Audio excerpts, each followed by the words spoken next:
तुम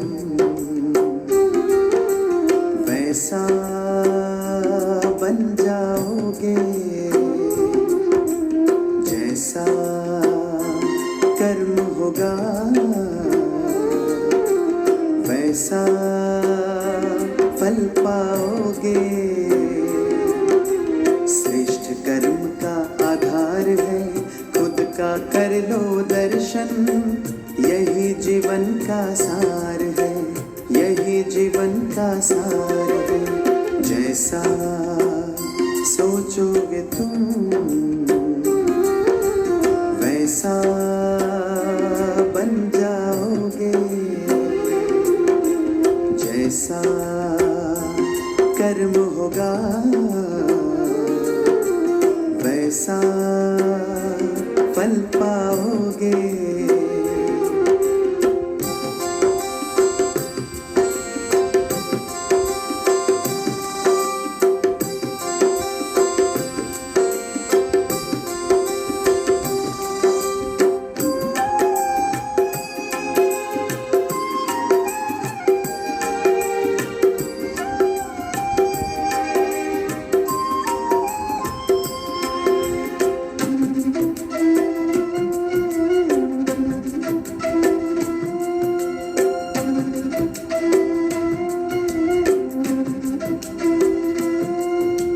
मन में हो शुभ संकल्प तो जीवन में फिर दुख कैसा, जब अंतर में शुभ भावना तो दिल में सुख सावन जैसा।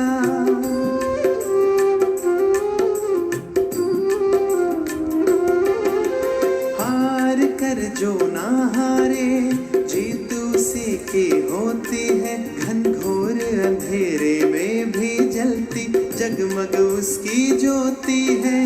जैसा देखोगे तुम वैसा बन जाओगे, जैसा चाहोगे तुम वैसा बन जाओगे।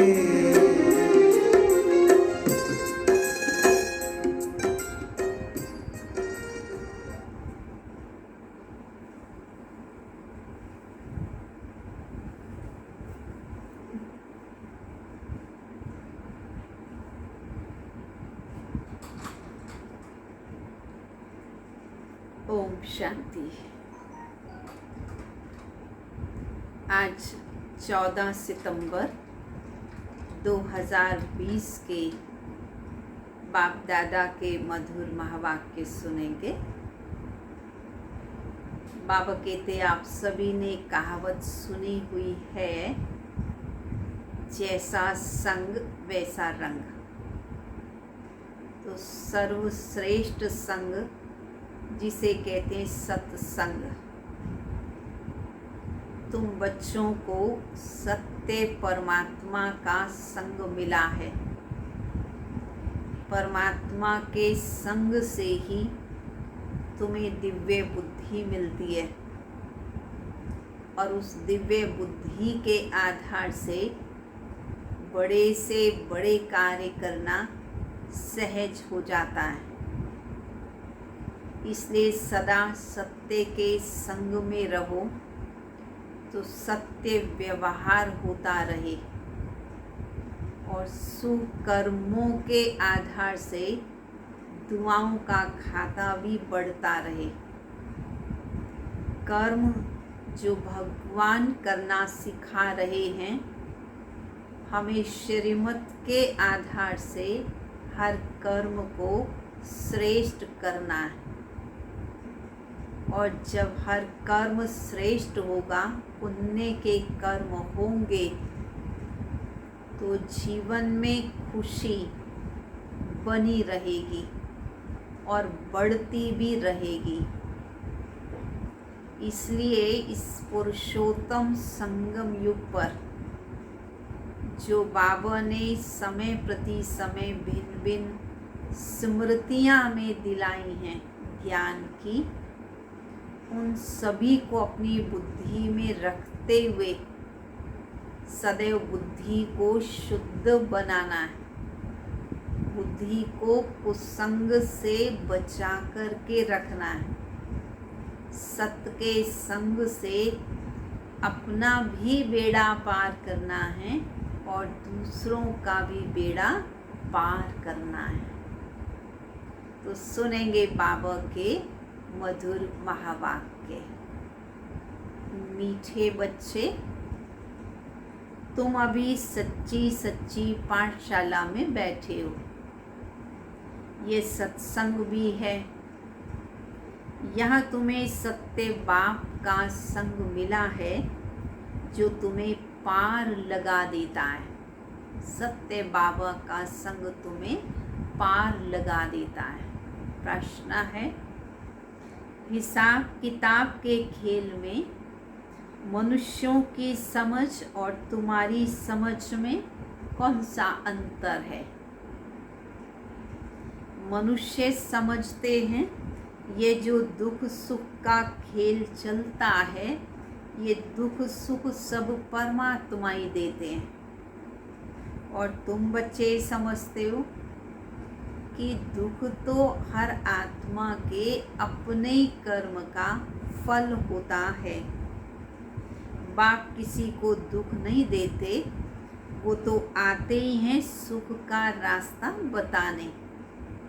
बाबा कहते, बच्चे मैंने किसी को भी दुखी नहीं किया, ये तो तुम्हारे कर्मों का फल है। तो उनकी सोच और हमारी सोच में बहुत अंतर हो जाता है। हम भगवान को दोष नहीं दे रहे, परंतु हम समझ रहे हैं हमारे कर्मों का ही फल हमें मिल रहा है। इसलिए कम से कम अब तो हम अटेंशन रखें और श्रेष्ठ कर्म ही करें। गीत है, इस पाप की दुनिया से कहीं दूर ले चल, जहाँ सुख चैन हो। ओम शांति। मीठे मीठे रूहानी बच्चों ने गीत सुना। किसको पुकारते हैं कि इस पाप की दुनिया से कहीं दूर ले चल, ये किसको कहते हैं? बाप को ही कहते हैं।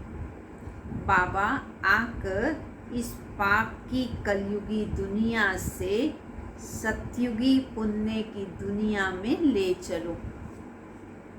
अभी जीव आत्माएं सब कलयुगी हैं, उनकी बुद्धि ऊपर जाती है।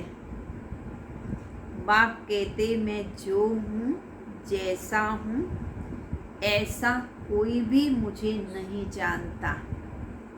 ऋषि मुनि आदि भी कहते हैं कि हम रचिता मालिक अर्थात बेहद के बाप और उनकी बेहद की रचना के आदि मध्य अंत को नहीं जानते।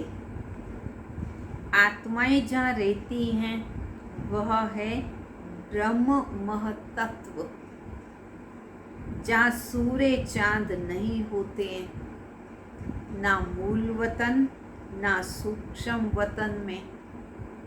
बाकी इस मांडवे में तो बिजलियाँ आदि सब चाहिए ना। तो इस सृष्टि को, इस मांडवे को रोशनी देने के लिए ये सूर्य चांद सितारे ये लाइट्स हैं। तो इस मांडवे को बिजली मिलती है रात को चांद सितारों से और दिन में सूर्य से। ये हैं बत्तियाँ। इन बत्तियों के होते भी अंधियारा कहा जाता है। सूर्य चांद सितारे तो हैं, पर फिर भी हम कहते हैं सृष्टि पर अंधियारा है। तो किस चीज़ का अंधियारा है? वो है अज्ञानता का, अशांति का, विकारों का। रात को तो फिर भी बत्ती आदि जलानी पड़ती है। सत्युग त्रेता को कहा जाता है दिन और भक्ति को कहा जाता है रात। यह भी समझ की बात है। नई दुनिया सो फिर पुरानी ज़रूर बनेगी, फिर नई होगी तो फिर पुरानी का ज़रूर विनाश भी होगा। यह है बेहद की दुनिया। मकान भी कोई बहुत बड़े बड़े होते हैं, राजाओं आदि के। यह है बेहद का घर। यूँ तो किसी के महल घर भी बहुत बड़े बड़े हो सकते हैं, परंतु ये बाबा कहते सारी सृष्टि है बेहद का घर, मांडुआ अथवा स्टेज। इसको कर्म क्षेत्र भी कहा जाता है। कर्म तो ज़रूर करना ही होता है, कर्म के बिगड़ तो कोई व्यक्ति रह ही नहीं सकता। सब मनुष्यों के लिए कर्म क्षेत्र है, सबको कर्म करना ही है, पार्ट बजाना ही है। पार्ट हर एक आत्मा को पहले से मिला हुआ है। तुम्हारे में भी कोई है जो इन बातों को अच्छी रीति से समझ सकते हैं। सब तो अच्छी रीति समझ भी नहीं पाते। वास्तव में गीता पाठशाला है, गीता सुनाई जाती। मुरली क्या है? ये मुरली ही गीता है। तो बाबा गीता का ज्ञान हर रोज़ बच्चों को सुनाते हैं। पाठशाला में कभी बूढ़े आदि तो पढ़ते नहीं, परंतु ये वंडरफुल पाठशाला है जहाँ बूढ़े जवान बच्चे सब पढ़ते हैं और सब एक साथ पढ़ते हैं। वेदों की पाठशाला नहीं कहेंगे, वहाँ कोई भी एम ऑब्जेक्ट नहीं होती है।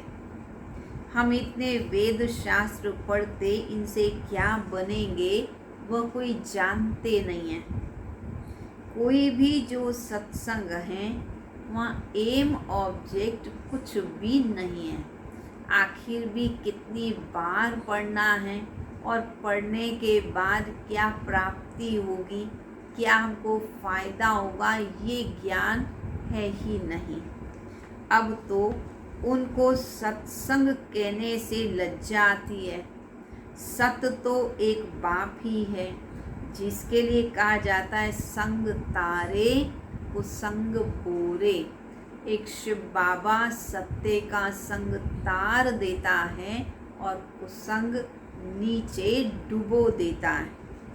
कुसंग कलयुगी मनुष्यों का है, सत्य का संग तो एक ही है। अभी तुमको वंडर लगता है। सारे सृष्टि के आदि मध्य का ज्ञान कैसे बाप देते हैं, तुमको तो खुशी होनी चाहिए, क्योंकि तुम्हारे पास सारी नॉलेज है। तुम सच्ची सच्ची पाठशाला में बैठे हो, बाकी सब हैं झूठी पाठशालाएं। उन सत्संगों आदि से कुछ भी बनकर निकलते नहीं। स्कूल कॉलेज आदि से फिर भी कुछ बनकर निकलते हैं, क्योंकि पढ़ते हैं। बाकी कहीं भी पढ़ाई तो है नहीं। सत्संग को पढ़ाई नहीं कहेंगे। शास्त्र आदि तो पढ़कर फिर दुकानें खोल के बैठ जाते पैसा कमाने के लिए। ग्रंथ थोड़ा सा सीख लिया, गुरुद्वारा खोल के बैठ जाते हैं। गुरुद्वारे भी कितने खोलते हैं। वास्तव में गुरु का द्वार अथवा घर तो ये शिव बाबा का घर है, जो सतगुरु का द्वार है। फाटक खुलता है, वहाँ जाकर शास्त्र पढ़ते हैं। तुम्हारा गुरुद्वारा है मुक्ति और जीवन मुक्ति धाम, सतगुरु का द्वार। सतगुरु का नाम क्या है? सतगुरु एक शिव बाबा जिन्हें अकाल मूरत कहते हैं। सतगुरु को अकाल मूरत कहते हैं। वो आकर मुक्ति जीवन मुक्ति का द्वार खोलते हैं। ऐसा अकाल मूरत जिनको काल कभी भी खा नहीं सकता। आत्मा तो है ही बिंदी, उनको काल कैसे खाएगा। वह आत्मा तो शरीर छोड़कर भाग जाती है। मनुष्य समझते थोड़ी हैं कि एक पुराना शरीर छोड़ फिर जाए, आत्मा तो दूसरा शरीर लेगी। फिर इसमें रोने की तो बात ही नहीं है, आत्मा तो मरती नहीं है, केवल वस्त्र बदलती है। ये तुम जानते हो, ड्रामा अनादि बना हुआ है, हर एक को पार्ट बजाना ही है। ड्रामा तो हर आत्मा का फिक्स है, इसलिए बाबा कहते हैं हर एक को अपना पार्ट अपने टाइम पर बजाना ही है। बाबा ने समझाया, सतयुग में होते नष्टो मोहा, मोह जीत की भी कहानी है। पंडित लोग सुनाते, माताएं सुन सुन करके खुश होती रहती हैं, परंतु खुद मोह जीत बनती नहीं है। केवल कथा सुन के खुश होती हैं कि मोह जीत राजा था, सत्य के पथ पर चलता था, वह खुद भी बिक गया, बच्चों को भी बेच डाला, लेकिन फिर भी वो सत्य के पथ पर चला और उसके अंदर बच्चों के प्रति मोह भी नहीं आया। तो माताएं उस बात को सुनकर खुश तो बहुत होती हैं, पूरा कांध भी हिलाती हैं, परंतु ये प्रेरणा लें कि मुझे भी नष्टो मोहा बनना है, वो बहुत कम होता है। बाबा कहते तुम्हें तो नष्टो मोहा बनना ही है। बहुत मनुष्य जाकर कथा सुनते हैं, इसको कहा जाता है कन रस, कानों का रस। ड्रामानुसार मनुष्य तो कहेंगे हमारा दोष ही क्या है। बाप कहते तुम हमको बुलाते हो कि दुख की दुनिया से ले चलो, अब मैं आया हूँ तो मेरा सुनना चाहिए ना। तुमने पुकारा कि हे भगवान, हे दुख हरता आओ, तो मैं आया हूँ। तो बाबा कहते फिर अब मेरी मत पर चलो ना, मैं जो बात कह रहा हूँ वो सुनो भी। बाप बच्चों को बैठ समझाते हैं, अच्छी मत देते हैं, तो वह लेनी चाहिए। तुम्हारा भी कोई दोष नहीं है, यह भी ड्रामा था। ना दोष भगवान का है, ना हम भगवतियों का दोष है, लेकिन ड्रामा जैसा बना हुआ है वो पाठ केवल रिपीट हो रहा है। राम राज्य रावण राज्य का भी खेल बना हुआ है। खेल में कोई हार जाते उनका दोष थोड़ी है, जीत और हार तो होती ही है, इसमें लड़ाई की बात नहीं है। तुम्हारे पास भी बादशाही थी, तुम स्वर्ग के बादशाह थे, पुनर्जन्म लेते नीचे आए हो, ये भी पहले तुमको मालूम नहीं था, अभी तुम समझते हो। तुम जो सर्विसेबल बच्चे हैं, जिनका नाम बाला है, दिल्ली की तरफ सबसे नामी ग्रामी समझाने वाले कौन हैं? कौन ऐसे बाबा के बच्चे साकार बाबा के टाइम दिल्ली में इतने प्रसिद्ध थे, जो समझाने में बहुत होशियार, लिखने में बहुत होशियार, यज्ञ से उनका बहुत प्यार। वो थे हमारे जगदीश भाई जी, जिन्हें बाबा ने संजय का टाइटल दिया था। अपना जितना भी साहित्य ब्रह्मा कुमारी का बना हुआ है, काफ़ी अधिक साहित्य उनका ही लिखा हुआ है। बाबा कहते तुम्हारे लिए मैगजीन भी वो निकालते, उसमें सब कुछ आ जाता है, अनेक प्रकार की पॉइंट्स लिखते हैं। ये ब्रिजमोहन भाई ये भी लिखते हैं। लिखना भी कोई मासी का घर थोड़ी है, ज़रूर बुद्धि तो चलानी पड़ती है, ज़रूर विचार सागर मंथन करते हैं। ब्रिजमोहन भाई भी अपने बहुत अच्छे आर्टिकल लिखते हैं, बहुत अच्छा सार में सुनाते हैं, रसदार ज्ञान सुनाते हैं। अपना एक पेपर जो निकलता है मंथली मैगजीन प्योरिटी नाम से, उसके भी आप एडिटर हैं।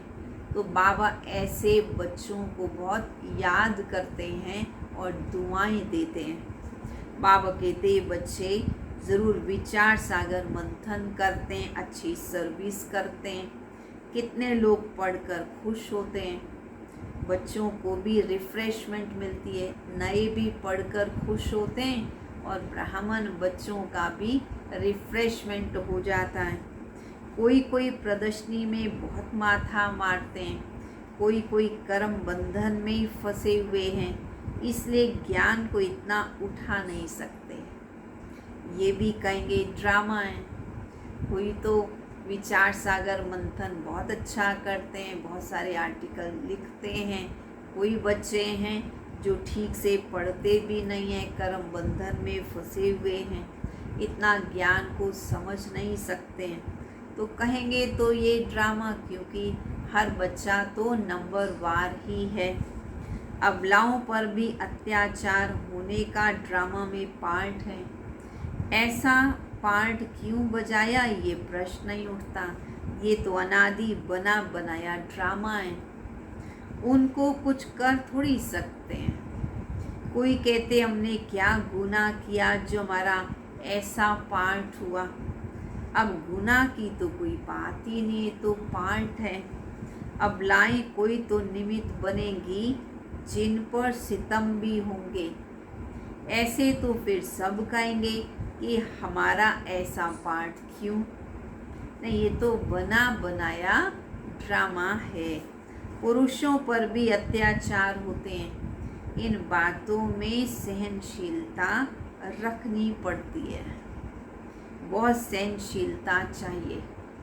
बहनों को भी सहनशील बनना है, भाइयों को भी सहनशील बनना है। माया के विघ्न तो बहुत पड़ेंगे।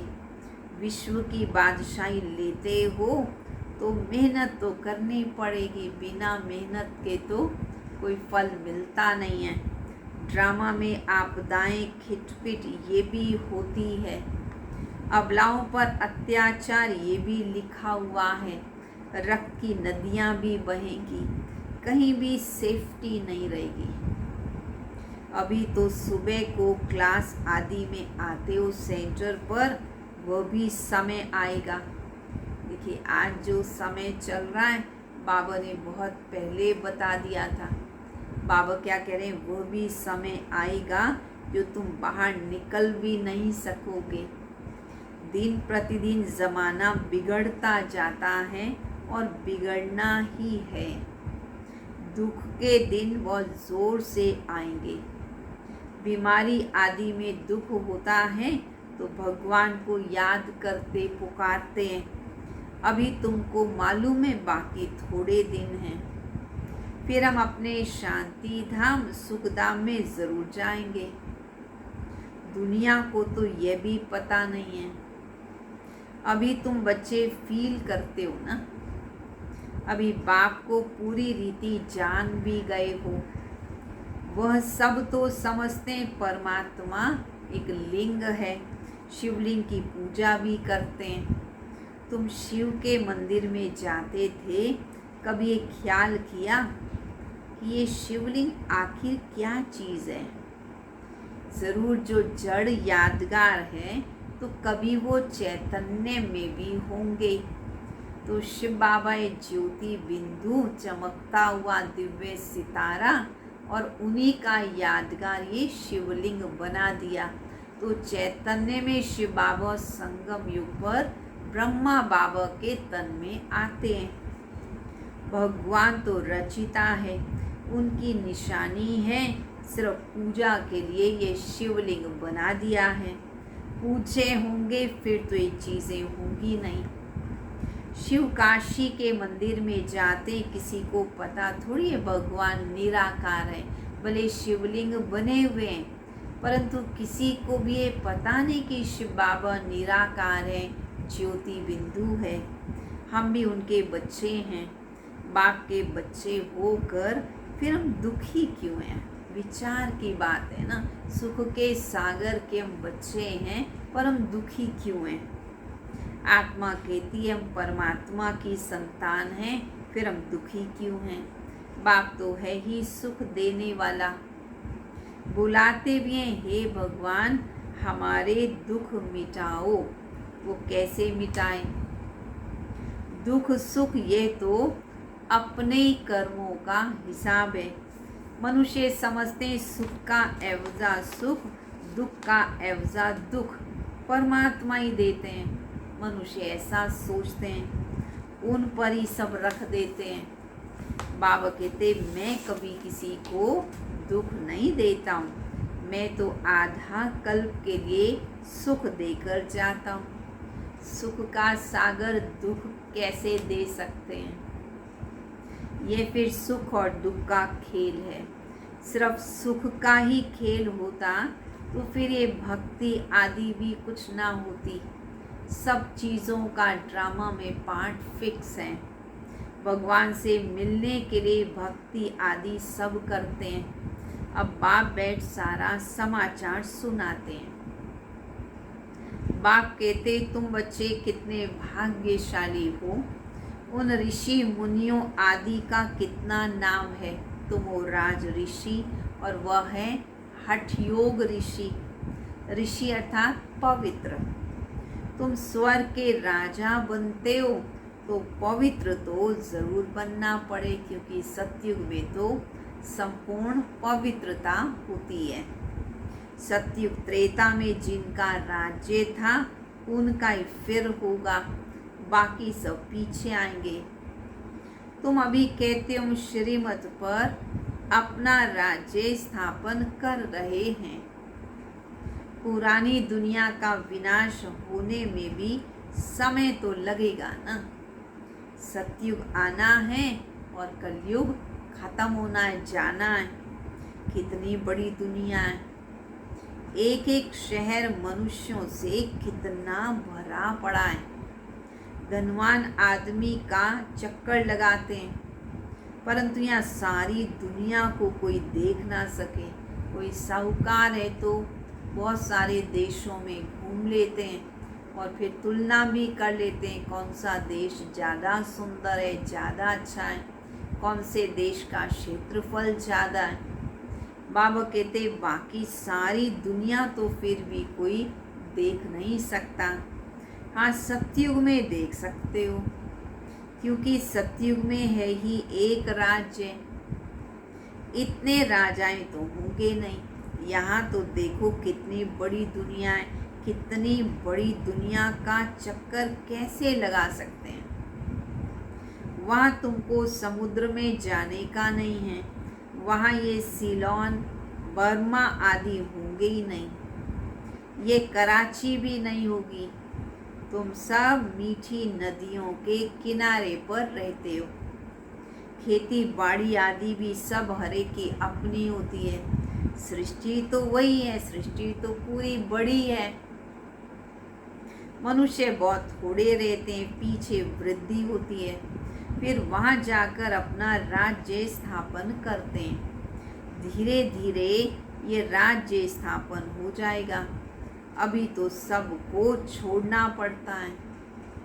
एक भारत ही है जिसने किसी का भी राज्य छीना नहीं है, किसी पर आक्रमण भी नहीं किया, किसी का राज्य छीना भी नहीं है, क्योंकि भारत असल में अहिंसक है ना। भारत ही सारी दुनिया का मालिक था और सब पीछे आए हैं, जो टुकड़े टुकड़े हो गए हैं। तुमने किसी को हप नहीं किया, अंग्रेजों ने हप कर लिया। तुम भारतवासियों को तो बाप विश्व का मालिक बनाते हैं। तुम कहाँ गए थोड़ी हो। तुम बच्चों की बुद्धि में सारी बातें हैं, सारी नॉलेज तुम्हारी बुद्धि में है। फिर बाबा कहते बूढ़ी माताएं तो इतना सब जो बाबा समझाते हैं, इतना सब तो समझ नहीं सकती। बाबा कहते अच्छा है जो तुम कुछ भी पढ़ी लिखी नहीं हो। पढ़ा हुआ तो सब बुद्धि से निकालना पड़ता है। पढ़े लिखे तो बहुत सारे प्रश्न करते हैं, बहुत उलझनों में उलझे रहते हैं, निश्चय बुद्धि बनने में बहुत टाइम लगाते हैं। एक बात तुम्हें सिर्फ धारण करनी है। बाबा कहते मीठे बच्चे बाप को याद करो।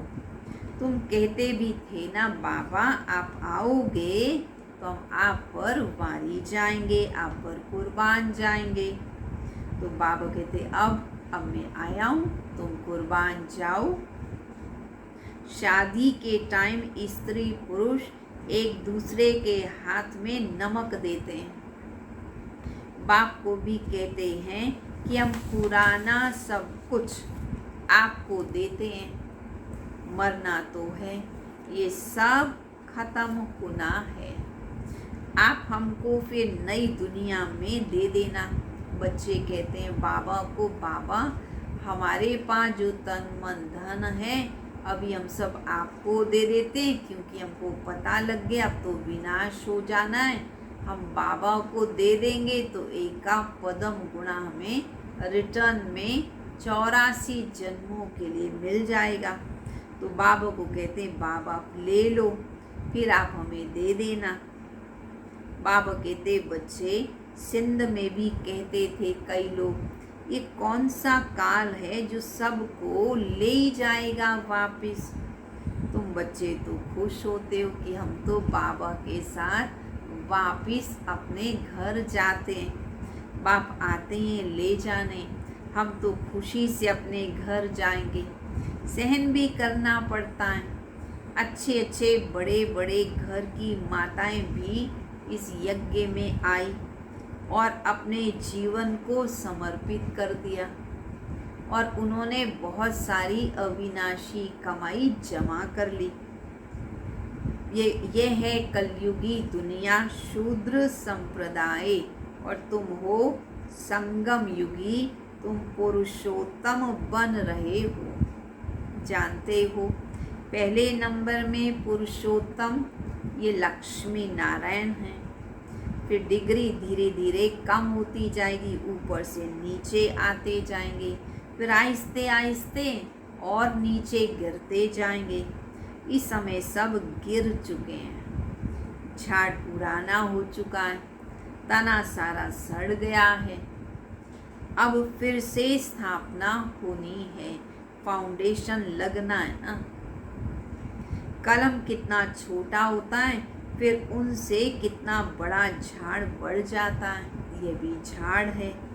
सतयुग में बहुत छोटा झाड़ होता है, अब तो देखो कलयुग के एंड तक तो कितना बड़ा झाड़, कितनी सारी जनसंख्या हो गई, वैरायटी फूल कितने हैं, ये वैरायटी मनुष्य सृष्टि का झाड़ है। एक ही झाड़ में कितनी वैरायटी, अनेक वैरायटी धर्मों का झाड़ ये मनुष्यों का है। एक की सूरत न मिले दूसरे से बना बनाया ड्रामा है। एक जैसा पार्ट भी किसी एक का, एक दो का नहीं हो सकता, इसको कहा जाता कुदरती बना बनाया बेहद का ड्रामा। इसमें भी बनावट बहुत है, जो चीज़ रियल होती है वो ख़त्म भी होती है। 5000 वर्ष के बाद फिर रियलिटी में आएंगे। चित्र आदि भी कोई रियल बने हुए थोड़ी हैं। ब्रह्मा की भी शक्ल फिर 5000 वर्ष के बाद ही तुम देख पाओगे। ये तो ड्रामा है, चक्र है, हूबहू रिपीट हो रहा है, और जो होना फिर 5000 वर्ष के बाद ये ड्रामा रिपीट होना है। इस ड्रामा के राज को समझने में बुद्धि बड़ी विशाल चाहिए, और कुछ ना समझो तो सिर्फ एक बात बुद्धि में रखो, सिर्फ एक बात बुद्धि में रखो कि मेरा तो एक शुभ बाबा, दूसरा ना कोई। इस पर पूरे निश्चय बुद्धि रहो। ये आत्मा ने कहा बाबा हम आपको ही याद करेंगे, ये तो सहज है ना। हाथों से कर्म करते रहो और बुद्धि से बाप को याद करते रहो, बस। अच्छा, मीठे मीठे सिकिलदे बच्चों प्रति माता पिता बाप दादा का याद प्यार और गुड मॉर्निंग। रूहानी बाप की रूहानी बच्चों को नमस्ते। रूहानी बच्चों की रूहानी बाप दादा को नमस्ते, नमस्ते, नमस्ते। धारणा के लिए मुख्य सार। सहनशीलता का गुण धारण कर माया के विघ्नों में पास होना है। फेल नहीं होना, विघ्नों में पास होकर दिखाना है। कल भी बाबा ने कहा, लंबे समय तक विघ्न जीत बनना है। बहुत काल की विघ्न विनाशक स्थिति वही अंत में पास विद ऑनर बनाएगी। अनेक आपदाएं आएंगी, अत्याचार भी होंगे। ऐसे समय पर सहन करते बाप की याद में रहना है, सच्ची कमाई करते रहना है। दूसरी बात, विशाल बुद्धि बन। इस बने बनाए ड्रामा को अच्छी रीति समझना है। ये कुदरती ड्रामा बना हुआ है, इसलिए प्रश्न उठ नहीं सकता। बाप जो अच्छी मत देते हैं उस पर चलते रहना है। वरदान। बाप समान वरदानी बन, हरेक के दिल को आराम देने वाले मास्टर दिलाराम भव। जो बाप समान वरदानी मूर्त बच्चे हैं वह कभी किसी की कमजोरी को नहीं देखते। वह सबके ऊपर रहमदिल होते हैं। जैसे बाप किसी की कमजोरियां अपने दिल पर नहीं रखते, ऐसे वरदानी बच्चे भी किसी की कमजोरी दिल में धारण नहीं करते। वे हरेक के दिल को आराम देने वाले मास्टर दिलाराम होते हैं। इसलिए साथी हो या प्रजा, सभी उनका गुणगान करते हैं। सभी के अंदर से यही आशीर्वाद निकलती है कि हमारे सदा स्नेही सहयोगी हैं। अगर हम सभी को दिल से दुआएं देंगे, किसी की कमज़ोरियों को अपने दिल में नहीं रखेंगे बल्कि उन पे रहम करेंगे, उन्हें ऐसी बात कहेंगे जिससे उनके दिल को आराम मिले, तो ऐसे बच्चों को दिल से बहुत सारी आशीर्वाद मिलती है। स्लोगन। संगम युग पर श्रेष्ठ आत्मा वे हैं जो सदा बेफिक्र बादशाह हैं। तो बेफिक्र बादशाह ही श्रेष्ठ आत्माएं, क्योंकि जो अनेक प्रकार के कारण आते हैं फिक्रों के, तो बाबा कहते तुम सारी फिक्रें मुझे दे दो और तुम बेफिक्र बादशाह बन जाओ। क्योंकि कल भी बाबा ने कहा, बच्चे अगर चिंता है तो वो चिता है। चिंता कभी भी चैन का अनुभव नहीं होने देगी। इसलिए अपनी सारी चिंताएं बाबा को देकर बेफिक्र बादशाह बन जाओ। अच्छा, ओम शांति। चलेंगे सभी बाबा के पास।